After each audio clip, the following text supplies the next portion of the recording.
ED की सबसे बड़ी कार्रवाई, सहारा ग्रुप के पूर्व deputy managing worker O P Srivastava गिरफ्तार। 150 करोड़ के गबन का खुलासा। सवाल सबसे बड़ा ये गिरफ्तारी आखिर किसके इशारे पर हुई? सुब्रत रॉय के इतने करीबी क्यों थे? और सबसे बड़ा सवाल, इससे निवेशकों को क्या फायदा होगा? आज पूरी कहानी, सबूत, कनेक्शन और फ्यूचर टाइमलाइन के साथ देंगे, तो तैयार हो जाइए अब तक के सबसे डीप रिपोर्ट के लिए। ईडी ने ओपी श्रीवास्तव को पूछताछ के दौरान गिरफ्तार किया। आरोप यह है कि वो सहयोग नहीं कर रहे थे, उत्तर को भ्रमित करने की कोशिश कर रहे थे और गबन से भी उनके लिंक मिले हैं। ये कदम अचानक नहीं उठाया गया है दोस्तों। लगभग 5 महीनों से लगातार इन्वेस्टिगेशन यानी कि जांच चल रही थी। ईडी को पैरा बैंकिंग डिवीजन में बड़े स्तर पर अनियमितता के सबसे पक्के संकेत भी मिले थे। ओपी श्रीवास्तव, जिनकी गिरफ्तारी की गई है दोस्तों, वो सुब्रत रॉय के सबसे करीबियों में से एक हुआ करते थे। नमस्कार, आप देख रहे हैं ज्ञान मंच। आपके साथ मैं हूं प्रियंका राय। जिनकी गिरफ्तारी की गई है वो पूरे बैंकिंग का नियंत्रण रखते थे, जहां पर लाखों चिट फंड जैसी स्कीमों का पैसा आता था दोस्तों। हर बड़ी फाइनेंशियल मंजूरी उन्हीं के जरिए हुआ करती थी। बिना उनके मंजूरी के कह सकते हैं कि पत्ता भी नहीं हिलता था। O P Srivastava real estate investment से लेकर बाहरी कंपनियों के फंड ट्रांसफर सब कुछ किया करते थे। सब कुछ उनकी टेबल से होकर ही गुजरता था। सुब्रत रॉय की जो इंटरनल मीटिंग्स हुआ करती थी दोस्तों, वो भी उनके अंडर में होती थी। नंबर 2 की भूमिका उन्हीं की होती थी। कई बार दोस्तों निर्णायक बैठकों में भी वे सुब्रत रॉय का प्रतिनिधित्व किया करते थे। कम्युनिकेशन ब्रिज में भी उनका अहम योगदान हुआ करता था। सिपाही स्तर से लेकर टॉप मैनेजमेंट तक सबकी रिपोर्टिंग उन्हीं से होकर गुजरती थी। इसीलिए दोस्तों ईडी की ये जो कार्रवाई है सुब्रत रॉय की कोर टीम पर सीधी मार मानी जा रही है, क्योंकि आप अब तक ये समझ चुके हैं कि किस तरीके से जो ओपी श्रीवास्तव, जिनकी गिरफ्तारी की गई है, वो बहुत ज्यादा इंपॉर्टेंट थे, महत्वपूर्ण थे सुब्रत रॉय के लिए। दोस्तों 150 करोड़ के गबन का शुरुआती आरोप लगा है और ईडी के जांच में अब तक क्या कुछ हुआ है, अब इसे भी समझ लीजिए। कई शेल कंपनियों की खोज निकली है। लेयरिंग ट्रांजैक्शंस, हवाला जैसे पैटर्न, प्रॉपर्टी खरीदी में गलत वैल्यूएशन तक भी किया गया है। निवेशकों से आए पैसों का डाइवर्जन भी किया गया, यानी कि जो पैसे निवेशकों ने दिए उन्हें गलत जगह पर इस्तेमाल किया गया। ये 150 करोड़ का शुरुआती अनुमान है दोस्तों। आप अंदाजा लगा सकते हैं कि ये जो अमाउंट है वो कितना ज्यादा बड़ा है। ईडी क्या कह रही है? ईडी कह रही है कि टोटल अमाउंट सेवरल 100 करोड़ तक हो सकती है। तो आप समझिए कि कितना बड़ा गबन यहां पर किया गया है। अभी फिलहाल जांच की जा रही है, तो शुरुआती जांच में 150 करोड़ तक का खुलासा हुआ है। लेकिन दोस्तों आपको ये भी समझने की जरूरत है कि गिरफ्तारी आखिर किसके इशारे पर हुई है, जो बहुत इंपॉर्टेंट है। सुप्रीम कोर्ट दोस्तों, कोर्ट ने सरकार से पूछा कि वास्तविक संपत्ति का वैल्यूएशन किया जाए। वास्तविक वैल्यू, रिफंड की वास्तविक संभावनाएं। कोर्ट की टोन जो थी वो बेहद सख्त थी। अब गृह मंत्रालय का रोल समझिए।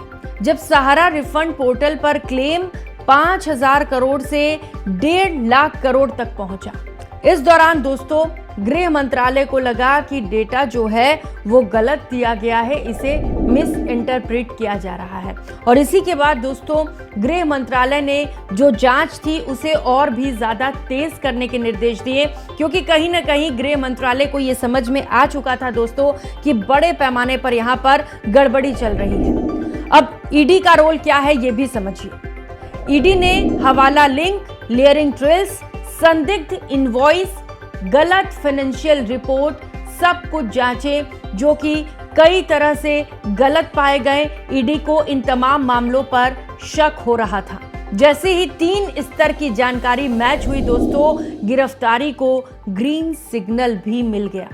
सरकार ने कोर्ट से 4 हफ्ते का वक्त क्यों मांगा था, ये भी समझ लीजिए, क्योंकि पिछली जो सुनवाई हुई थी उसमें 4 हफ्ते का वक्त मांगा गया। हालांकि आपको बता दें कि कोर्ट ने कुल 6 हफ्तों का वक्त दिया है, लेकिन सरकार ने वक्त आखिर मांगा क्यों? क्योंकि सरकार को जमीनों का सटीक नक्शा चाहिए था, मार्केट का वैल्यू क्या है ये भी समझना था, और असल मालिकाना हक किसके पास है, कितनी प्रॉपर्टी बेची जा सकती है और कितने पैसे मिलेंगे, इन सभी की फाइनल रिपोर्ट तैयार करनी होगी। और निश्चित तौर पर दोस्तों, जब इतनी बड़ी रिपोर्ट तैयार करनी होती है तो इसमें वक्त लगता है। गलत डेटा को ठीक करने के लिए भी समय जरूरी होता है, और इसीलिए सरकार ने कोर्ट से 4 हफ्ते का वक्त मांगा।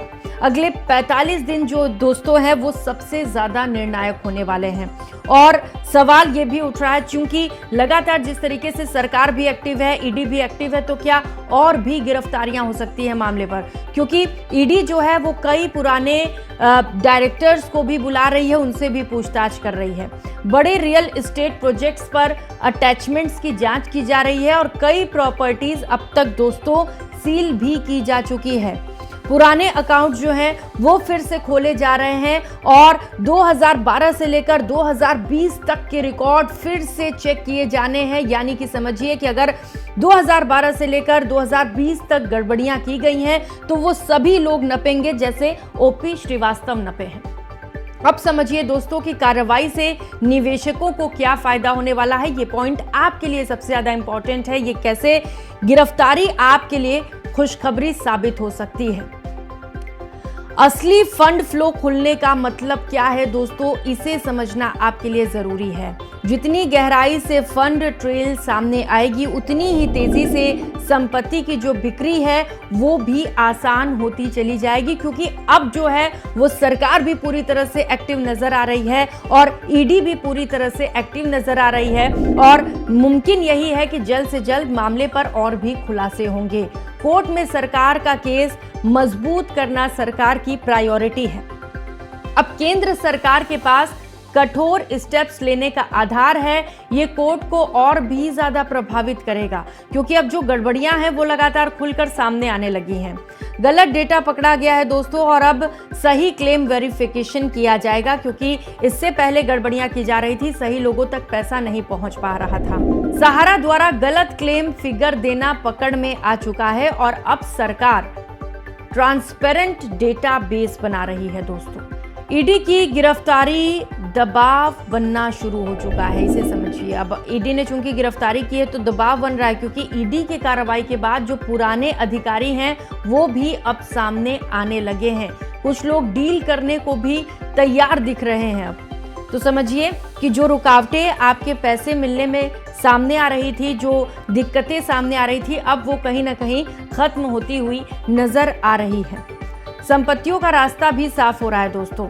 जिन प्रॉपर्टीज पर कई सालों से लीगल झगड़े चल रहे थे, अब ईडी का दखल उन झगड़ों को खत्म करेगा, क्योंकि ईडी जो है वो काफी ज्यादा एक्टिव है। और जिस तरीके से आप देख रहे हैं कि अब तो गिरफ्तारियों का दौर भी शुरू हो चुका है, और जो एक समय पे बहुत ही करीबी हुआ करते थे सुब्रत रॉय के, उन्हें भी अब गिरफ्तार कर लिया गया है। असली टाइमलाइन अब तय हो पाएगा दोस्तों, और अब आएगा मजा, और जो लोग गड़बड़ी कर रहे थे वो पकड़े जाएंगे। अब सरकार के पास डेफिनेटिव टाइमलाइन है, और ये देने का आधार है। ये पहली बार हो रहा है कि एक डेफिनेट टाइमलाइन पर आपको एक रिपोर्ट तैयार करनी है और पेश भी करनी है। पेमेंट प्रोसेस को मजबूत करने का आधार भी मिल चुका है, जैसे कि VAT, GST, income tax records open हो चुके हैं, वैसे ही असली कलेक्शन भी सामने आ जाएगा कि अब तक कितने पैसे कलेक्ट किए गए, क्योंकि लगातार दोस्तों इस चीज में गड़बड़ियां चल रही थी और गुमराह करने की कोशिश लगातार कोर्ट को की जा रही थी। ये जो गिरफ्तारी हुई है दोस्तों, ये निवेशकों की पेमेंट प्रक्रिया को तेज करने का सबसे बड़ा ट्रिगर माना जा रहा है, सबसे ज्यादा इंपॉर्टेंट माना जा रहा है निवेशकों के लिए, यानी कि आपके लिए। आने वाली टाइमलाइन कैसी दिखती है इसे समझिए जरा, क्योंकि अगले जो 15 दिन है दोस्तों वो बहुत ज्यादा महत्वपूर्ण है। अगले 15 दिनों में और भी ज्यादा पूछताछ होगी, डायरेक्टर्स की पेशी की जाएगी, टेक्निकल रिपोर्ट सामने आएंगे और अगले जो 30 दिन होंगे दोस्तों उसमें प्रॉपर्टी का वेरिफिकेशन किया जाएगा, जैसा कि आदेश दिया गया है कोर्ट की ओर से। सरकार ने इसी के लिए वक्त भी मांगा है। मार्केट वैल्यू अपडेट किए जाएंगे और सुप्रीम कोर्ट में जो रिपोर्ट है, फाइनल रिपोर्ट इसे समझिए, वो पेश की जाएगी, फाइल की जाएगी और इसके बाद अगले 45 दिन जो हैं उसमें रिफंड टाइमलाइन की घोषणा भी संभव है, जिसका इंतजार निश्चित तौर पर कई सालों से आप सभी कर रहे हैं, परेशान भी हो चुके हैं। और कई लोग तो कह रहे हैं कि अब पैसे मिलने वाले नहीं हैं, ये सिर्फ चुनावी लॉलीपॉप था और अब कोई पैसे नहीं मिलेंगे। लेकिन पैसे मिलने की जो प्रक्रिया है दोस्तों वो तेज हो चुकी है, तो आपको निराश होने की जरूरत बिल्कुल भी नहीं है, क्योंकि ओपी श्रीवास्तव की जो गिरफ्तारी है वो सहारा केस के इतिहास का सबसे बड़ा मोड़ है दोस्तों। और यकीन मानिए जो गिरफ्तारियां हैं वो और भी ज्यादा बढ़ेंगी और डेटा साफ होगा, संपत्तियां खुलेंगी और निवेशकों की जो उम्मीदें हैं वो अब और भी ज्यादा बढ़ेंगी, क्योंकि पहला मौका है दोस्तों जब इतने करीब व्यक्ति की गिरफ्तारी हुई है जो एक समय पे सुब्रत रॉय के इतने करीबी हुआ करते थे। अब घड़ी चल चुकी है दोस्तों और आने वाले जो 45 दिन हैं वो इस केस का भविष्य तय करेंगे। तो इस 45 दिनों में आपको बड़ी खुशखबरी मिल सकती है और निश्चित तौर पर आपको इंतजार थोड़ा करना होगा दोस्तों, लेकिन निराश बिल्कुल नहीं होना, क्योंकि इसके पहले मैंने जो एक वीडियो डाला था दोस्तों उसमें एक शख्स थे जिन्होंने ये कमेंट किया था कि अब मेरे सुसाइड के बाद ही पेमेंट होगा। लेकिन प्लीज आप सभी से मेरा रिक्वेस्ट है कि आप लोग ऐसी बात बिल्कुल मत करिए, क्योंकि कोर्ट भी लगा हुआ है, सरकार भी लगी है और सहारा की भी मंशा अब दिख रही है कि सरकार अपनी 88 प्रॉपर्टीज बेचकर आप सभी का पैसा रिटर्न करना चाहती है। तो थोड़ा सा और इंतजार करना है दोस्तों, इंतजार करिए, निराश नहीं होना है, उम्मीद रखनी है और 45 दिन का इंतजार भी करना है। और लगातार हम अपने चैनल के जरिए आपकी आवाज़ को उठाते भी रहेंगे, सरकार तक पहुंचाते भी रहेंगे और हमारे चैनल को सब्सक्राइब भी कर लीजिए, क्योंकि हम अपने चैनल के जरिए लगातार आपको अपडेट्स भी देते रहेंगे। अगर ये वीडियो पसंद आया हो दोस्तों तो इसे लाइक करिए। अगर आप किसी को जानते हैं जो सहारा से जुड़ा हुआ है, जिसके पैसे सहारा में फंसे हुए हैं, तो उसे ये वीडियो ज़रूर शेयर करिएगा ताकि उस तक भी ये उम्मीद पहुँच सके और वो निराश और हताश बिल्कुल ना हो। अपना ख्याल रखिए, सुरक्षित रहिए। नमस्कार।